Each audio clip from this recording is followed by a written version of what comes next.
Hello, everyone, and welcome to the first webinar in the directed webinar series, Building Resilience Through Data, Governance, and Communication.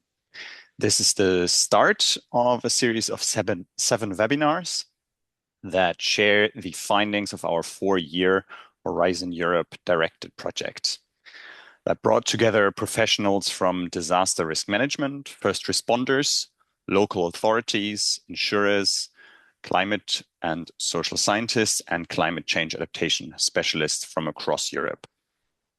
Today's session is called Local Insights, Real-World Labs in Practice, and we're delighted to have you joining us from across Europe and beyond, colleagues from disaster management authorities, municipalities, and scientific communities.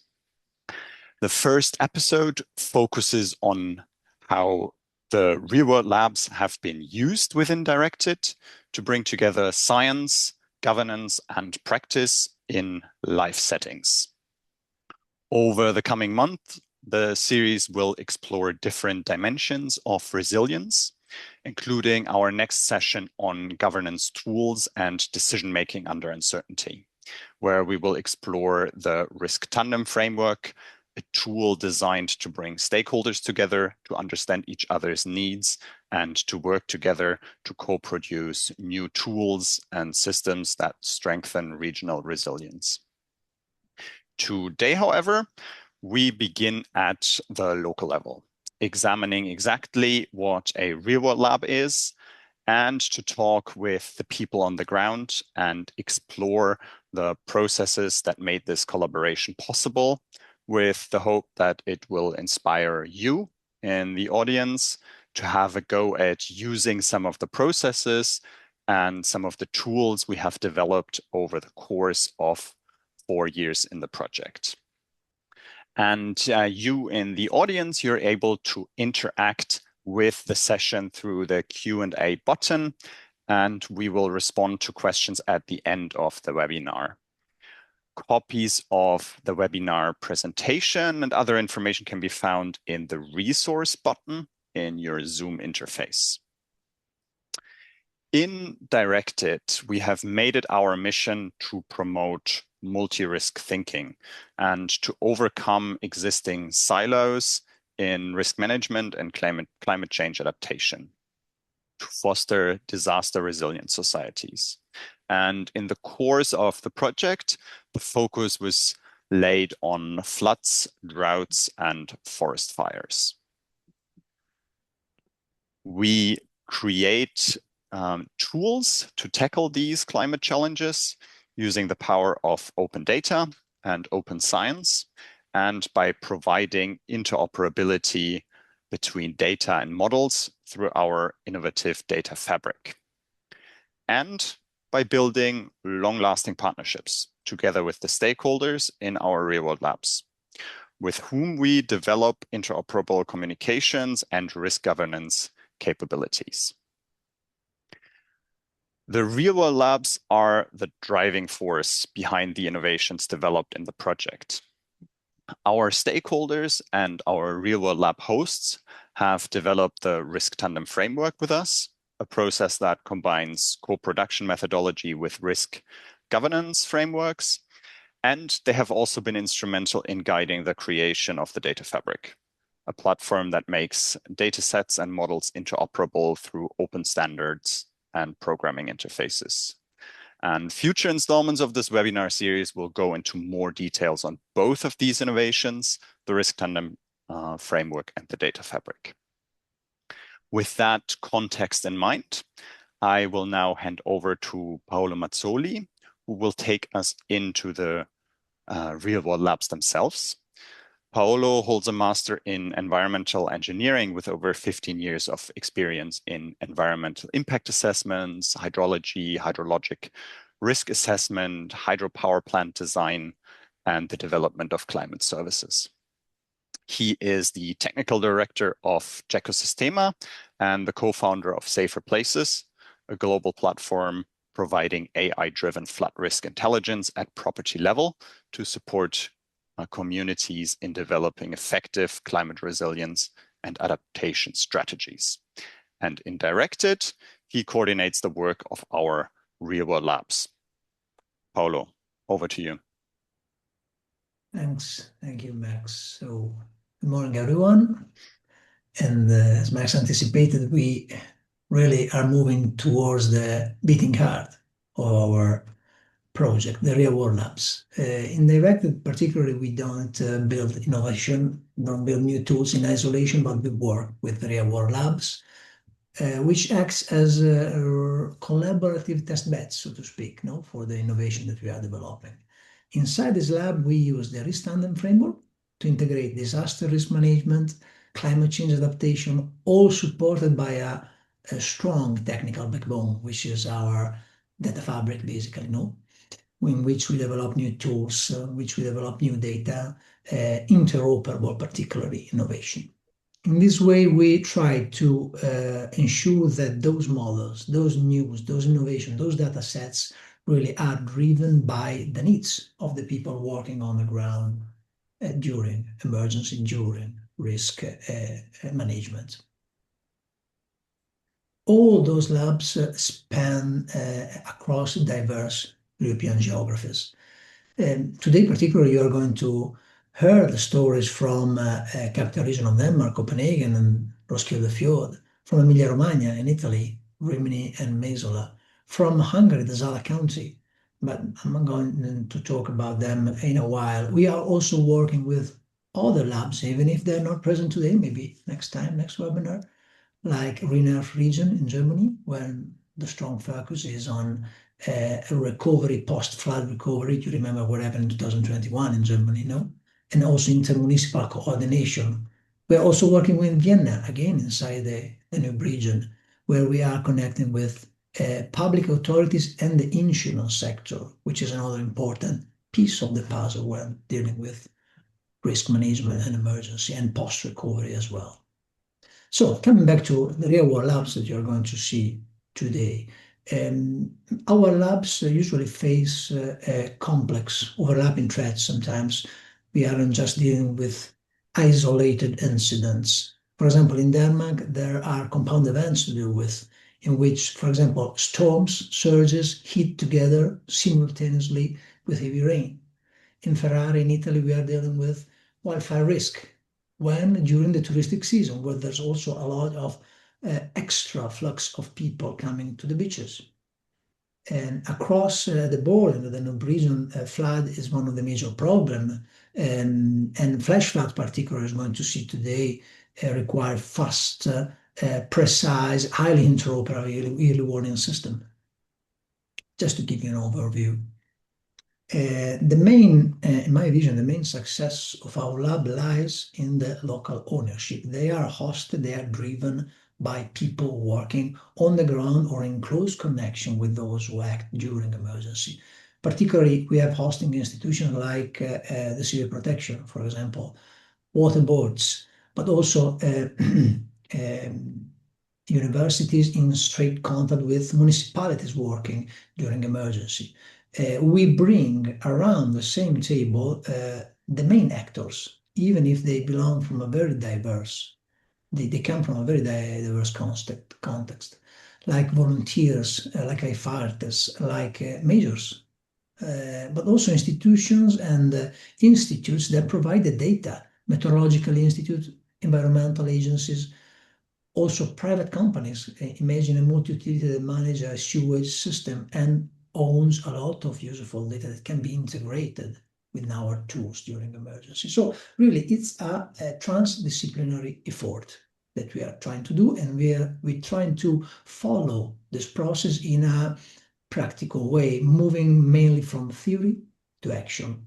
Just to make an example, in Emilia-Romagna, you're going to hear in a while, we did a lot of exercise on the field with the volunteers, both for flood management and for wildfire management, to see what can be done now and what can be done better with the new tools that we are developing in Direct. In Copenhagen, you're going to see in the Roskilde Fjord the data fabric is hiding, for example, municipal climate planning. In Zala, we are supporting first responders with local tailored data set connected to local stations. And they're also working a lot on engaging with the wider public. They are preparing a innovative climate festival, no, in a few weeks from now. And we are also happy about what we were already able to deliver. In Emilia-Romagna, for example, we have integrated the data fabric in this real-time flood decision processing chain and tested it, no, during simulation of real events. But we are also working a lot on communication.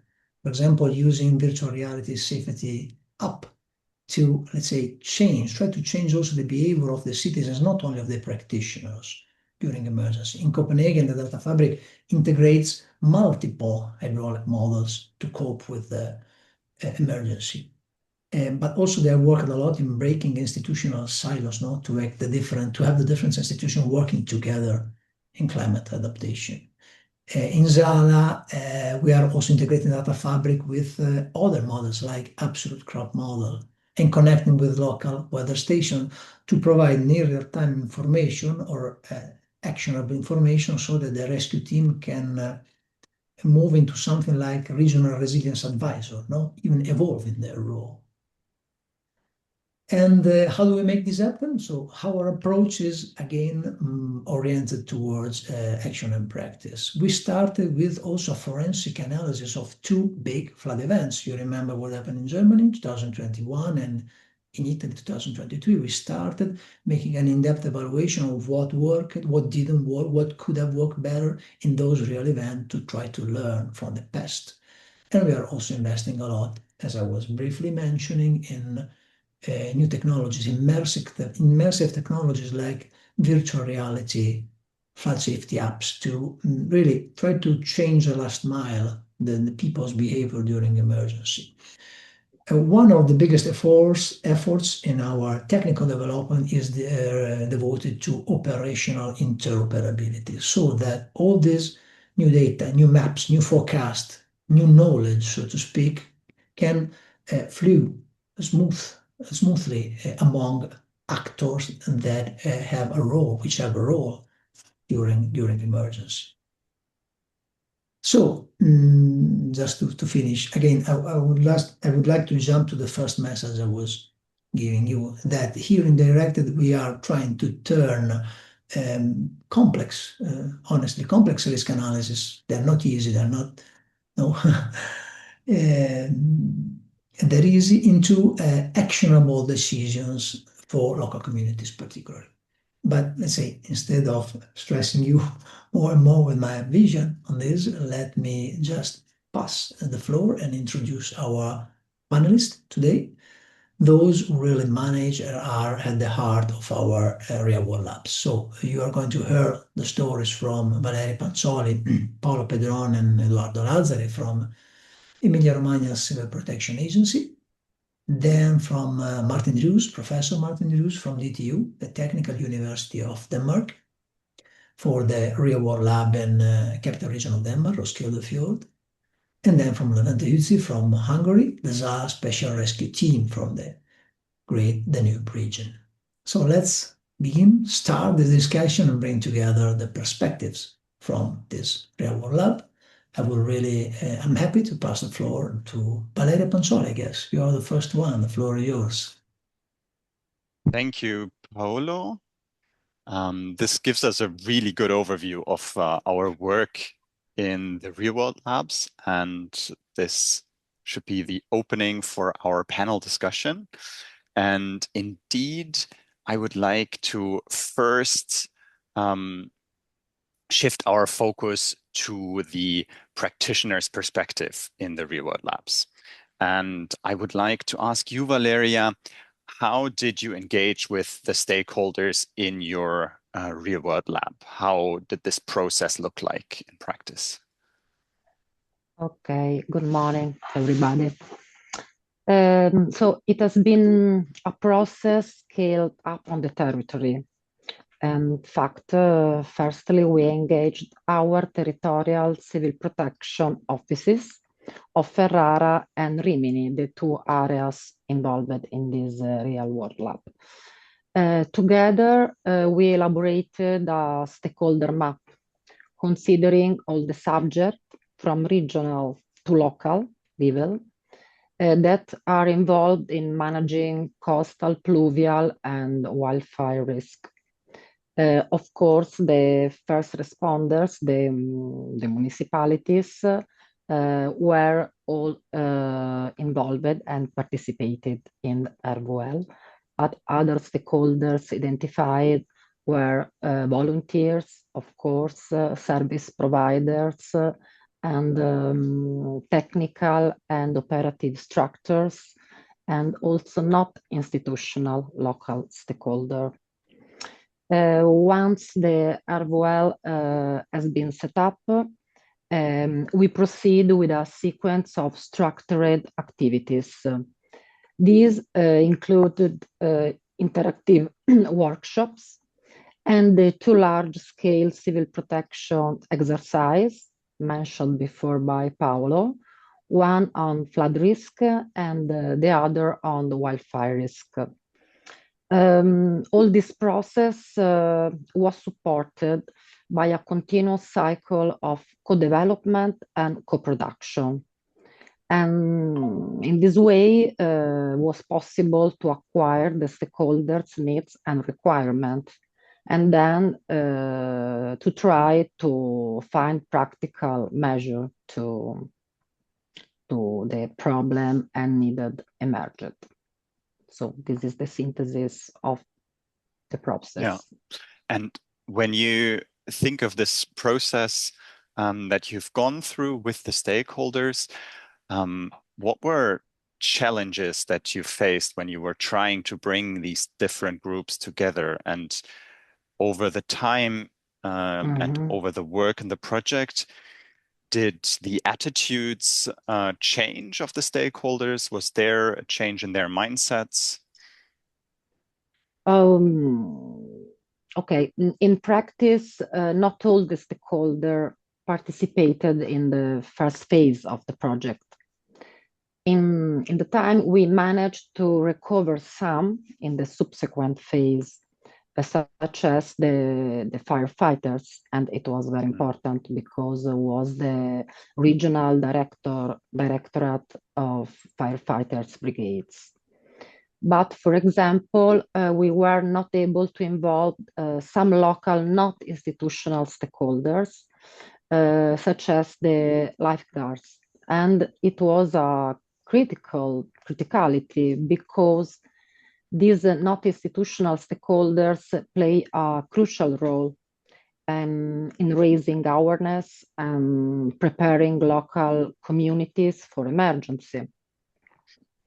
But anyway, throughout the continuity in establishing the relationships and the use of participatory working methods, there was a growing availability from all the participants in order to discuss together, to address problems together, and also to co-design solutions. So we saw a growing availability and a growing participation and interest in being involved in this process. And it was very, very one of the success of this RVL from our point of view.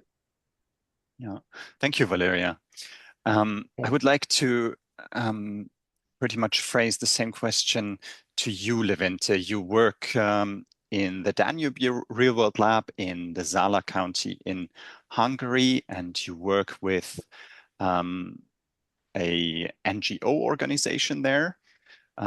Unlike Valeria, who is at an official state organization, how was your engagement with the stakeholders in the Zala region? Could you please describe that to us? Sure. Thank you, Max. Good morning, everyone. So, Zala Special Rescue Team is a civilian volunteer organization that operates alongside professional emergency services in civil protection. So we have a different perspective. First of all, because we are operating in Zala County, which is a lower level than the national level and lower level than the regional level. And also because we are an NGO, we are a civilian volunteer organization, we had a different setup.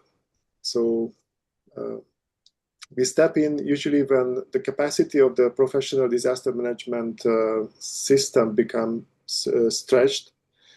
In Hungary, it is the National Disaster Management Authority who represents the civil protection from a national perspective. And typically we can help. This is why we are called a special rescue team, because we have special tasks that we can fulfill in such operations, like missing persons searches, forest fires, flood rescue, mountain rescue, or drone operations. And part of our budget comes from local municipalities, another part from state funding. I think it's important to understand the setting of how we operate on a daily basis. We have always maintained a very good relationship with local and national authorities, so it was easy to collect letters of support at the beginning of the project. But over time, however, we found that the solutions offered within the project's framework were simply far from the daily operations of the authorities. So we had to extend our stakeholders network in the second year. And it's not a coincidence that we call a real-world laboratory. We had to really experiment with the stakeholders and to find the best and the right partnerships at country level. For instance, just to mention you an example, we had a climate adaptation strategy in place. We discovered that it had been produced as a deliverable for a grant and then left on the shelf. So nobody had really followed up on it. We were the ones who dug it out as a part of this project and organized meetings around the discussions of this adoption strategy. So then in the mid-project, we had municipal elections in Hungary. Many of the mayors we had been counting were replaced. Some newcomers, however, turned out to be enthusiastic. So that became our second reorganization of the local stakeholders. And now in the final year of the project, we have a truly well-formed team and network, I would say. I'm very hopeful that this will have a lasting impact beyond the project itself. So we are in the last phase of the directed project, and we have a firm stakeholders, let's say around 15 organizations on a local level. And we really hope that we can continue with them beyond the project. Mm-hmm. And could you let us know how the attitude and the collaboration with the stakeholders changed over time in the project? I know that we ran a number of workshops and introduced methodologies developed in the project. Could you reflect on how this was received by the stakeholders? Sure. So the methodology that were implemented within the project, the co-development and the Riksdagen frameworks, we learned a great deal from others through directed network and through these methodologies. And I would mention just an example. It turned out that Red Cross, the international NGO, is also engaged in quite similar work, exploring disaster probabilities in the future. So we very quickly established a great partnership with them. They will come to our network, and we really opened up a network beyond the county level. So this is my message, that on the local level, not all the partners who originally engaged in the project were continuing the cooperation. So we extended our network, and now we have a much wider partnership to the country. Mm. And this network that you built, how did you prioritize and tackle the climate and disaster risks with them? Well, we conducted a series of interviews and with potential partners, with authorities, and from those conversations, a list of priorities emerged. This helped us identify the stakeholders who were most sensitive to long-term forecasting, and we could build on their work. I would mention the Bakony, which is a forestry company, and they were really concerned about climate change, and they have their own meteorological stations in the forest. They are managing thousands of hectares in the region, and they became our first truly important stakeholder. They also very active in supporting our work on the long-term forecasting. And what surprised us was the direction that priorities took. We came in experienced to focus on long-term climate modeling, but practitioners and first responders somehow very interested more on the short-term forecasting, and the tools that we use within the data fabric now integrated those meteorological stations also from the forestry company, so that we can somehow be more aware of the local changes in weather. And yes. Yeah, thank you so much, Levente. I would like to come back briefly to the Emilia-Romagna region, and I would especially interested in your perspective, Paolo Pedron. You work in the office in Rimini for the civil protection, and I was wondering if there were any examples from your work within the project where you learned from other regions, from other real-world labs that you interacted with, and how this has influenced your work in Rimini and for Emilia-Romagna. Hi everybody. So yes, thanks to the project, I think in particular we had the opportunity to share different experiences, and for us we work on the ground, so we are the last step before the population. So it means okay, which pumps for this flood do you use? What kind of barriers did you try in relation, for example, to a urban flooding in case of an embankment breach? So this is not so easy for us because it's a particular knowledge. So most of all, I think that during our exercises, which involve the volunteers and colleagues from other territories, we also managed the difficulties about logistics. So which type of equipment am I able to arrive with in the middle of the city? How many sandbags do I need to use and are they the right choice? What kind of equipment other firefighters or other organizations use? So this has been our best goal, I think, during this project in sharing our knowledge. And I remember you also were able to have an exchange, especially with colleagues from Denmark. Did this help you make decisions on which equipment to purchase?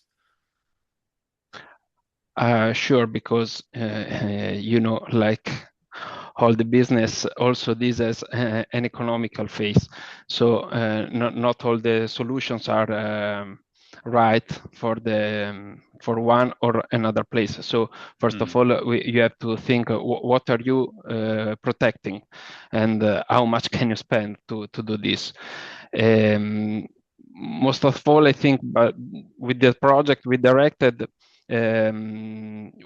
we are beginning to study future events. So we are no more looking just to our present, but also to which kind of events will I have on my territory, and how will I be able to manage to face this.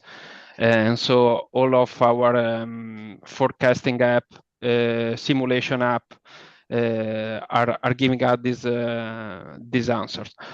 Most of all, I think another thing is about the communication with the population.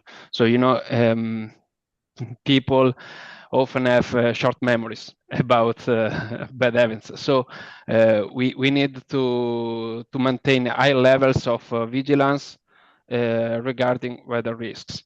In particular, some of the instruments we had in this project, I think about the virtual reality, can be one of these. So imagine you are not just reading a brochure which gives you some best practices, but you see yourself in the middle of flood events, and you have to make some simple thing. So what do you have to do with my electricity in my house? Where do I have or I shouldn't go? So I think this is this practice of self-protection, when you can send these things to population with new ways. This is one of our goals. Yeah, thank you so much, Paolo, for this practitioner's perspective. I would now like to turn our focus onto the perspective of the scientific colleagues in the project that have worked in the Reward Labs. And I would like to start with you, Martin, in asking you how the co-development approach in the project helped you understand the needs that practitioners have in these situations, in challenging disaster situations. Thank you. Yes. Well, thank you so much. I don't know, should I be in the center now? Anyway, no. Anyway, it helped us a lot. In fact, I think when you lean back and think about many years of research projects, you sort of realize that you were going around the wrong way all along, because what you learn when you work like we've done in Directed, where we really got under the skin of our stakeholders, got our hands dirty, is that understanding a scientific or sort of overall reality and understanding people's real needs is two different things. So we had the pleasure in the Danish Real World Lab to work very closely together with a very mixed group of 5 different municipalities, 2 national sort of authorities, and 5 emergency management services at the same time. And they were very different. They had very different needs. They had very different capacities. And when you were sitting down and saying, how can I actually facilitate helping them, you suddenly realize that they're helping you, because they're helping you to actually scope what it is that you need to do to actually make sort of impact and sort of move everybody's along. So my sort of experience of this was that it was co-production in a very live sense. It very fast became a sort of a matter of a living, breathing community of practice, where we were part of the stakeholder group too. Although we were supposed to be the facilitators. And in that sense, the whole co-production methodology used in the Directed project was really unique in the sense that it created this from the very beginning. And that meant that we could actually explore real innovation from multiple perspectives, not just technical innovations, also governance innovations, and discuss and sort of develop these things much more openly than we could have done in without it. So I have to say that this is this has not been an experience for us where we were sort of coming with all the solutions.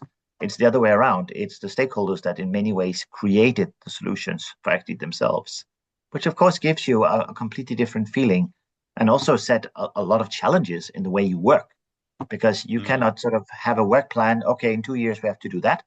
But in reality, we had to go the other way and take things stepwise and listen, incorporate and listen and so on. And the directed framework gave us the possibility of doing exactly that. Thank you, Martin. To you, Paolo Mazzoli, you're in a position where you work for a company, unlike Martin, who is at a university, and you develop professional software solutions to tackle these climate change adaptation and risk management challenges. How did this co-production approach help you in your daily work? Well, I feel pretty much in line with what Martin just said. I mean, we as you say, producer of services, let's say new knowledge, new flood maps, new forecasts of flood events and stuff like that, usually tend to reason in a technical way, a bit top down. I mean, also we first numbers and then application. No, I mean, learning and dealing and inside this co-production framework with the real users on the ground, practitioners, civil protection, particularly first responders, we understood that, okay, these need to go hand in hand with application, and particularly timely application, that time dimension. You frequently don't need the best piece of science ever. Of course, skills are important, accuracy is important, but timely availability of information to act during emergency, operational availability. So the fact that the service shall work when it's needed. So no disruption of the service. All those practical elements were really a great added value for the technical development. So from my perspective, mainly, that we learned step by step, but from the very beginning, honestly, as Martin was mentioning, dealing inside this co-production framework with those who then need to take this piece of, so to speak, science or technique or knowledge and act on that on the ground. So that was my main take-home message from the co-development process from the technical point of view, mainly. Do you have some concrete examples of outcomes of this process, of what you have developed with especially the civil protection? Yeah, for example, I was briefly mentioning how we stress on doing field tests of the data fabric, for example, for flood in Rimini, being able to provide online live flood maps powered by the local forecast and the local radar meteo data, for example, of big pluvial water events coming on the city of Rimini, is exactly one example of this technology that serves real-time action. Why? Because it's linked particularly to local data available on time and provided not necessarily by public bodies. We have linked also with radar data sets from the multi-utility private company. So whichever source is reliable and available on time, we try to link inside the data fabric to produce the knowledge on time needed during a flood emergency in this case. This is just one example of how we translated this technical need into a picture of the data fabric. Yeah, thank you. Back to you, Martin. In the work with the real-world labs, what was really the aspect that surprised you the most? You were involved in creating this project and writing the framework for it. But then when you started the actual work, what was the most surprising to you? Oh, that has to be that's a very easy one. I mean, the one thing to actually understand my answer, one thing that all of you out there should know is that Denmark works very much in silos, unlike many other places in Europe. So all responsibility for almost everything rests with the sort of municipalities, meaning that when you work in a real world lab, the way sort of we did, you're basically working with 5 silos that in principle could benefit immensely from working together, but they don't because of all different kind of borders and what have you. And to be honest, and that was sort of a negative surprise, I thought this was organized much better in Denmark, and it was not. There was a humongous need for a project like sort of directed and similar activities to come and sort of bring people together, because they would not come together sort of on their own. Everything in the organization in Denmark speaks against it. So that was sort of a negative surprise. The positive surprise was once our project landed, and as you mentioned, Max, I was one of the original authors of it. I mean, you felt an immense welcomeness by the different stakeholder groups. They were really welcoming this. They were just looking, why have nobody asked us to do this before?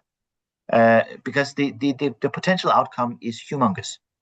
And all the people we know and met from the real world labs, from the smallest, weakest of the municipalities to the biggest, they have these fiery spirits, these sort of really dedicated people that wants this, that wants to do the best for their city, for their municipality, for their fellow citizens. They want to solve this, and that's the sort of creativity and drive that you really feel that you need. And then it's suddenly not so difficult to actually bridge the gap between academia and practice and commercial businesses and stuff like that, because everybody wants this. And I had not realized this sort of accommodation, because I've been working with climate adaptation for many years, and many often it sort of becomes a matter of money. But this thing sort of directed somehow, which mixed adaptation with disaster risk management and kind of got a different feel out of it. And this sort of welcomeness and dedication was really surprising and a very positive surprise, despite all of the troubles there. So I would hope that this project would go around for the next 10 years, because then we would be really well planned, and then we would have solved the problem. Unfortunately, it's not like that. But I mean, I think the people who are in the project would actually welcome that. Mm-hmm. That is a very positive outlook. Thank you, Martin. I was going to ask the same question to you, Paolo, but I see that Eduardo, you're with us now. I was wondering, from you, you're also a practitioner working in the Real World Lab in Italy, and you work at the Ferrara office of the Civil Protection. What was it that you learned from the work in the project, the interactions with the stakeholders, and this very strong focus on co-production and on bridging the silos that Martin just described? Have you had similar experiences in your real world lab? Hey, we greatly appreciated for example, the drug simulation basin, where rockside firefighter test anti-flooding equipment, and we would like to have a similar solution in our area as well, so that our volunteers, that they are a great force, can train more efficiently. The second example is that we have seen that we can, in the experience the rock site has shown us that different environmental context can use the same system to defend against the flood, the storm surges and the sea storm. Because, for example, along the Ferrara coast, we also use mobile barriers, retaining walls, and flood barriers, similar to those seen in the port of Roxy. And I think is a good example of best practices in different environmental contexts and different countries. Yeah, Yeah, thank you, Eduardo. I remember when we were there in Denmark visiting the fire department in Roskilde, it was amazing to see how you immediately connected with the colleagues there. You immediately saw that you have very similar ideas on which equipment to use and how to test it. And there was a really good synergy and exchange between you. We're coming towards the end of this episode of the webinar, but we're also coming towards the end of the project. And with this in mind, we obviously have to look a little bit into the future and into the legacy of the project and what remains from the real-world labs and from the approaches there. And I would like to open this question up to all our speakers on the panel today. I'm sort of looking for this vision. How do you think that the real-world lab approach and the tools developed in the real-world lab approach will be used in the future? And maybe, Valeria, I can start with asking this to you. Okay. Yes, the elaborated tools, some of them Eduardo and Paolo explained before, such as the data fabric for fire risk, for flood, the communication kit, and the virtual reality experience. This tool, we think, so they have high potential to be institutionally integrated into the civil protection headquarters office. The perspective is to expand the user of this, extending to all the regional territorial offices, for example, because in Emilia-Romagna there are 9 territorial offices, but also to some operational and technical structures. For example, the data fabric flood is the tools that could be extended to all the territories, civil protection, so operative room in particular. Otherwise, the data fabric for fire risk has the potential to be further exploited by the fire brigades during operational activities. In relation to the wildfire communication kit, that is a open file kit, will be further validated, disseminated behind the project, and it could be used also for other kind of territory, and so it's possible to customize it, for example. Virtual reality float has high potential to further exploit it beyond the project and use it for disseminating the message, because the application is focused on the behavior that you have to know during a flood experience. So it's very important disseminate to population, but could be also didactic learning instrument that could be used for school, for example. So yes, but another legacy is that this experience has increased the relationships between different subject and entity, and this increased knowledge of DRM on governance, data, and tools, and so it provides solution in terms of this kind of issue. So I don't know if I answer to your question. I think you did. And I would like to shift perspective again to the Danish Real World Lab. And I would like to ask you, Martin, how you see the Real World Lab approach and the tools being used in the future, and maybe also in the context of big changes in governance around disaster risk management in Denmark at the moment.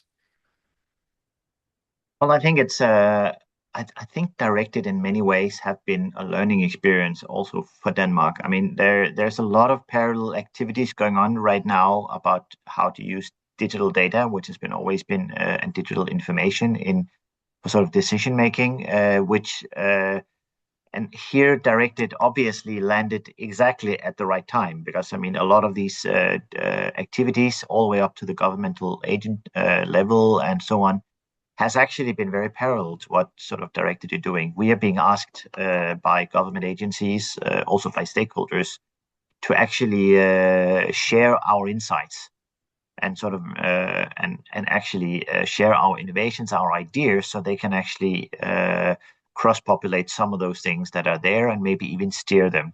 So in that sense, I think there's a lot of the learnings that we have that are sort of going there.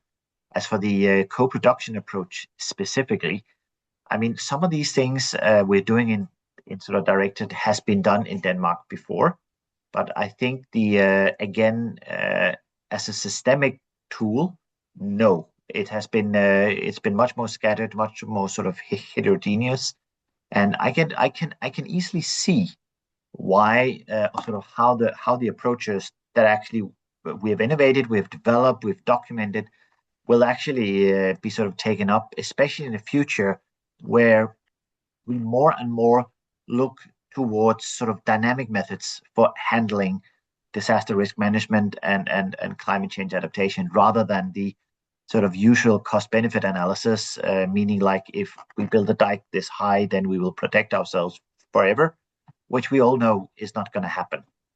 So in that sense, I think Directed has provides a vision that I think we will be able to use in Denmark, and hence my comment before about the next 10 years, that I think that it will take time. It won't be tomorrow, but it will take time, and very concretely for our stakeholders in the Real World Lab, I think Directed will provide an additional gift, because while the project was running, they were actually for the first time ever pointed out as a high-risk area under the EU Floods Directive. And that means that they certainly have to do a lot of work, which they did not have to do before. And Directed one-to-one almost answers to some of the questions and some of the data needs and some of the needs of other needs that they actually have. So I think both in the short term and the long term, Directed will have been worth it for sure. Thank you, Martin. And one last question to you, Levente. How do you think that the experience from Directed will in the future influence disaster management and climate change adaptation in the Zala region? What is your vision there? Thank you, Max. So I strongly agree with my colleagues who spoke before. So I see the tool itself, the model that we use in the Real World Lab, that it's a very powerful tool. This is where theory and practice meet. So somehow this translation was the biggest challenge to us, not translating from English to Hungarian, but translating theory into practice was the hardest part. For example, we received the first graphs showing crop yield forecasts. I didn't understand much either, only that it was going up or down in the long term. So you have to communicate those results and explain things differently to a university researcher than to a mayor in Zalaköveskút, which is the smallest municipality in our region with 18 people living there. So in our region, Directed essentially created a template for how a small volunteer NGO like us can convene cross-sector dialogue that simply didn't exist before. And everyone starts from a different place, and I want to emphasize this in terms of culture, organization, and state of regional institutional background and resources, and directly represented these very different background quite well. The goal, however, is the same. We just have to get there from a different place, and that's where we need to support one another. And now we are creating a Hungarian language climate resilience portal, and we are engaged, for instance, with a youth festival, and it's going to be in April. This coming months, and everyone is welcome. Please join us live. And I hope that we can repeat this exercise along the Lake Balaton. There are many NGOs and also in the neighboring counties. So I really hope that we can extend the network and keep it alive beyond the project. Oh, thank you so much for these final words, Levente. It was a very good conclusion. And we have information on this upcoming climate festival also on our project website. And I would like to thank you all, my colleagues in the Directed Project, for sharing your experience in the work in the Real World Labs with the audience today. I think today has highlighted the importance of stakeholder engagement, how co-design has influenced our work, and the collaboration also that happened across regions in Europe, and how this has helped and informed the work in our various Real World Labs and in the regions. If you're looking for more information, there is the Directed Project website. You'll find it under Directed Project, one word, .eu. And with that said, I have time to advertise our next installment of the webinar, which will be the Governance in Crisis, Decision-Making Under Uncertainty webinar, where we will focus more on the already mentioned risk tandem framework that was developed within the project in collaboration with the Real World Labs and all the stakeholders in it. Thank you once again to all our speakers for sharing your insights, and thank you to Tracy Irvine, who has led the development and production of the webinar series and who is our lead on communication in the project and dissemination. Thank you for joining us, and we look forward to continuing the conversation in the next installment of the webinar. Thank you.